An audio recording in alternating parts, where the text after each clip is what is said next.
Honours কবে শেষ হবে, চাকরি বাকরি হবে, বিয়ে করব কবে, মাথার চুল পড়ে যায়।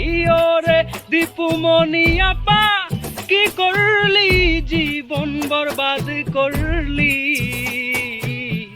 ওরে দীপুমণি আপা, কি করলি, জীবন বরবাদ করলি।